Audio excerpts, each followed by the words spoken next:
Talking about motivation, Niklas Zennström and you founded Zennström Philanthropies in 2007. Among others, you fight to stop climate change. Furthermore, you founded a non-profit foundation, Race for the Baltic. But what role do entrepreneurs play in working for environmental sustainability?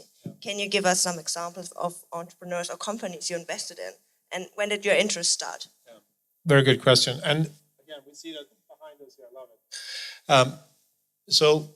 it. I think that if you're, I think for personally for me and for Catherine, for us, it was always about having an impact and drive lasting change. And, you know, we were inspired by Einstein's quote, who says, those who have the privilege to know have a duty to act. And when we think about that also to act for a lasting positive change. And I think that like a lot of entrepreneurs who've been successful they want to change the world in one way or the other. And if you take someone like Bill Gates, who's amazing, like what he's doing now with Melinda and Bill Gates are doing with their foundation. But when he started Microsoft, he had a vision to improve the status of the world by putting a desktop computer in every desktop. Today, what we see, because the technology toolkit is the best toolkit we've had in the history of mankind, which is important because we have also the biggest challenges we've had in mankind. So now the next 10 years, we need to halve carbon emissions. And it's not going to happen because the politician's going to do something and because the big corporation's going to do something. What we need is change makers in entrepreneurs who are using innovation. And while I'm optimistic, I'm also skeptical, but I am optimist because you have to be optimist. But I am optimist because I see now so many entrepreneurs using this toolkit of technology to address some of the big challenges we have in our society. And you can almost look at any one of the 17 Sustainability Development Goals, and we can see startups addressing all of those. But there are also entrepreneurs who want to build successful companies. They want to make money. They want to sell their companies for go public at some point. But also want to improve the state of society. So more and more of these companies we're seeing, and it's like like we invested in a company that's building this electrical airplanes that takes off vertically. It's like the coolest technology ever. And we have another company that is using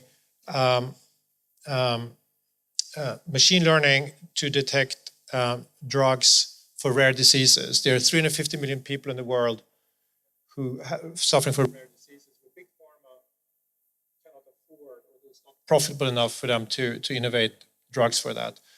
Another company using computer vision to detect breast cancer.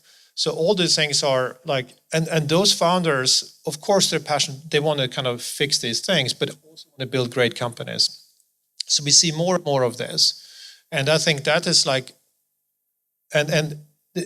I'm sure if I ask you here, I'm sure that most people would like to work for a company that has a purpose and a mission rather than just make money. So it's very, very optimistic on the kind of entrepreneurial startup side. Having said that, there's still really, really important that we have non-profit organizations who are, holding society accountable. Areas like that we're passionate about is human rights, which is of course being something that is fundamental human rights that everyone should have the rights for, but is being violated many, many places. That's maybe not something that you want to have kind of companies looking at, but maybe you need to have non-profit organizations. So you need to have both of these.